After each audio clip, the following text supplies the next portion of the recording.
Assalamualaikum warahmatullahi wabarakatuh. Dalam video ini yang akan membahas 3 topik penting dalam sejarah Indonesia. Pertama, kami akan membahas tokoh-tokoh dalam peristiwa 10 November, yaitu Hari Pahlawan.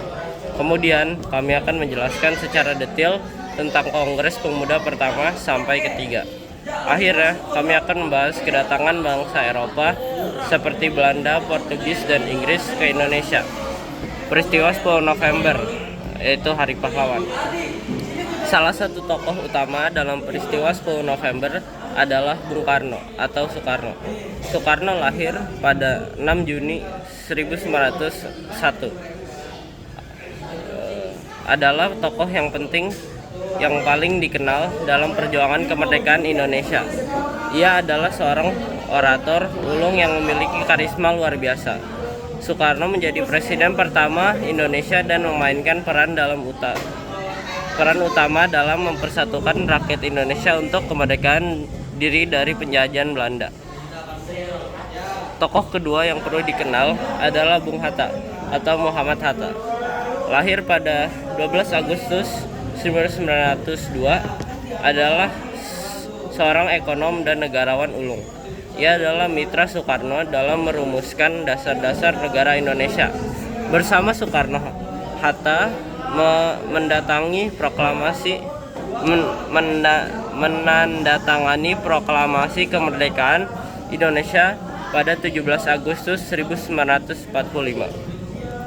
Hatta juga memainkan peran penting dalam mengembangkan sistem ekonomi Indonesia yang mandiri.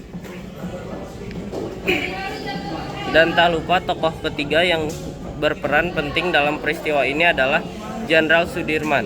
Jenderal Sudirman lahir pada 24 Januari 1916.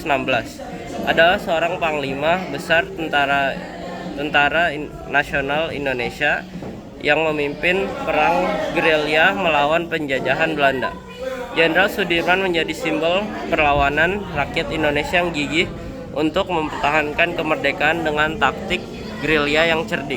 Ia berhasil menghadapi pasukan Belanda yang jauh lebih besar. Misalnya, strategi militer yang digunakan pengaruh pada perang gerilya. Selanjutnya, topik kedua mengenai Kongres Pemuda. Kongres Pemuda adalah serangkaian pertemuan penting yang dihadiri oleh para pemuda Indonesia pada awal abad ke-20. Kongres Pemuda pertama diadakan pada tahun 1926 di Batavia, kini Jakarta, dan menjadi tonggak penting yang dalam mempersatukan pemuda-pemuda Indonesia dan dari berbagai latar belakang etnis. Kongres Pemuda kedua pada tahun 1928 yang diadakan di Surabaya mengusulkan Sumpah Pemuda yang menyatukan tekad untuk meraih kemerdekaan. Kongres Pemuda ketiga pada tahun 1932 diadakan di Bandung, mendorong pendidikan dan kesadaran politik di kalangan pemuda. Dan terakhir, topik ketiga, selama beradab-adab, bangsa Eropa seperti Belanda, Portugis, dan Inggris mendatangi Indonesia untuk tujuan berdagang. Belanda adalah salah satu negara Eropa yang paling lama berkuasa di Indonesia.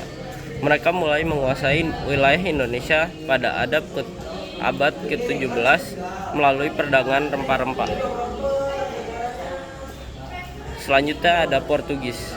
Portugis adalah salah satu bangsa Eropa pertama yang datang ke Indonesia pada abad ke-16. Mereka mendirikan basis di Ternate dan Tidore yang dikenal dengan perdagangan rempah-rempahnya. Inggris juga datang ke Indonesia pada abad ke-17. Mereka menduduki Pulau Jawa selama beberapa tahun, dan berdagang kopi menjadi salah satu fokus utama mereka. Dan selanjutnya adalah penjelasan lebih jelas tentang penjajahan Belanda terhadap Indonesia. Penjajahan Belanda terhadap Indonesia adalah periode sejarah yang panjang dan sangat berpengaruh. Dimulai pada abad ke-17, Belanda pertama kali datang ke kepulauan ini untuk menguasai perdagangan rempah-rempah.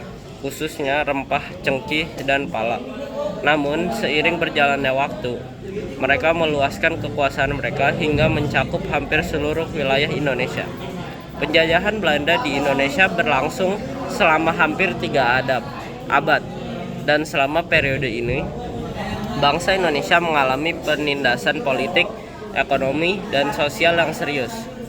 Sistem tanam paksa yang memaksa petani untuk menanam tanaman komersil seperti kopi dan tebu menyebabkan penderitaan besar bagi masyarakat pribumi. Selain itu, perjuangan rakyat Indonesia melawan penjajahan Belanda menjadi inti perjuangan kemerdekaan nasional yang akhirnya memuncak pada proklamasi kemerdekaan Indonesia pada 17 Agustus 1945. Penjajahan Belanda membentuk lanskap politik, ekonomi, dan budaya Indonesia yang pada akhirnya menciptakan fondasi bagi negara merdeka yang kita kenal hari ini. Sekarang kesimpulannya, secara keseluruhan, Kongres Pemuda pertama sampai ketiga membantu membentuk identitas nasional Indonesia dan menciptakan semangat persatuan yang kuat di kalangan pemuda. Perbedaan etis, budaya, dan bahasa ditembus oleh semangat kesatuan dalam perjuangan menuju kemerdekaan.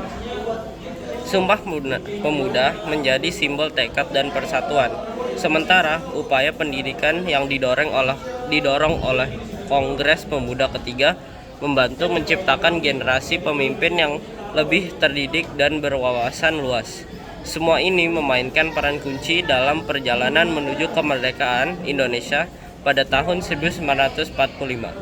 Kongres pertama sampai ketiga adalah landasan penting dalam pembentukan bangsa dan negara Indonesia yang merdeka dan warisan yang tak ternilai dalam sejarah perjuangan kemerdekaan Indonesia. Jadi itulah 3 topik video mengenai sejarah. Assalamualaikum warahmatullahi wabarakatuh. Terima kasih sudah mendengarkan.